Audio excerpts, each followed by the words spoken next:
গাজীপুর টঙ্গীর খতিব মহিবুল্লাহ অপহৃত হয়নি, নিজেই অপহৃত হয়ে ইসকন ওপর দোষারোপ। গাজীপুর টঙ্গী থেকে অপহৃত মুক্তি মহিবুল্লাহ।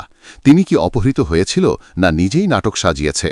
হ্যাঁ, তিনি নিজেই নাটক সাজিয়েছে অপহরণের। আর এর সাথে জড়িয়ে আছে তার অনুসারীরা এবং তার পরিবারের লোকজন। তার অনুসারী একজন হল মোহাম্মদ আতাউর রহমান। অপহরণের পর থেকে আতাউর রহমান ইসকনের বিরুদ্ধে বিস্ফোরক মন্তব্য করে চলছে একের পর এক। আতাউর রহমান বিক্রমপুরী আরও বলেন যে ইসকন নিষিদ্ধ করা হোক বাংলাদেশ থেকে। কিন্তু পুলিশ মিডিয়া তাদের কোনো কথাই কান দেয়নি, তারা এর সত্য খোঁজার জন্য সক্রিয় হয়ে পড়ে।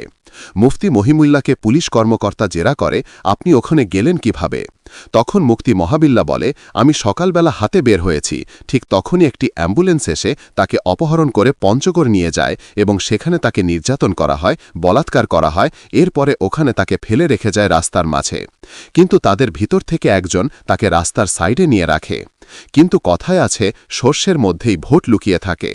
মুফতি মহিবুল্লাহর জবানবন্দি দেওয়ার মধ্যেই তার আসল রহস্য লুকিয়ে থাকে। তার জবানবন্দিতে পুলিশ কর্মকর্তার মনে সন্দেহ লাগে। তখন দেশকাল নিউজ এবং পুলিশ কর্মকর্তারা একের পর এক সিসিটিভি ফুটেজ সংগ্রহ করতে থাকে।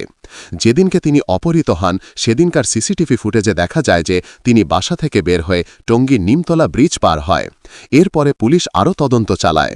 মহিবুল্লাহ শ্যামলী পরিবহনে করে পঞ্চগড় যায় এবং শ্যামলীর কোন কাউন্টার থেকে তিনি টিকিট সংগ্রহ করে তারও সিসিটিভি সংগ্রহ করে পুলিশ কর্মকর্তারা। যখনই এসব সিসিটিভি ফুটেজ পুলিশ কর্মকর্তাদের হাতে পড়ে তখন পুলিশ কর্মকর্তাদের সন্দেহ আরও বেড়ে যায়। এরপর পুলিশ কর্মকর্তারা মুফতি মহিবুল্লাহকে হেফাজতে নিয়ে যায়। এদিকে মুক্ত মহিবুল্লাহর অনুসারী মোহাম্মদ আতাউর রহমানের ফোন করে মুফতি মহিবুল্লাহর তৃতীয় নম্বর সন্তান। তিনি জানান তার বড় ভাই তাকে ফোনে জানিয়েছে, জানান অবরণী দৃশ্য তার বাবা নিজেই সাজিয়েছে এবং পুলিশে হেফাজতে তাকে জেরা করা হচ্ছে এবং পুলিশ তাকে বলছে, আপনি স্বীকার করুন এটি আপনি নিজের ইচ্ছায় করছেন নাকি অন্য কারো পরামর্শে করেছেন। মুফতি মহিবুল্লাহ এবং এর অনুসারী মোহাম্মদ আতাউর রহমানের মতো লোকেরা দেশের সাম্প্রদায়িক দাঙ্গার সৃষ্টি করে যাতে করে দেশ অস্থিরতার দিকে চলে যায় এবং তাদের কার্যসিদ্ধ করতে পারে। আমাদের ভিডিওটি ভালো লাগলে লাইক, শেয়ার এবং কমেন্ট করবে এবং চ্যানেলটি সাবস্ক্রাইব করবেন।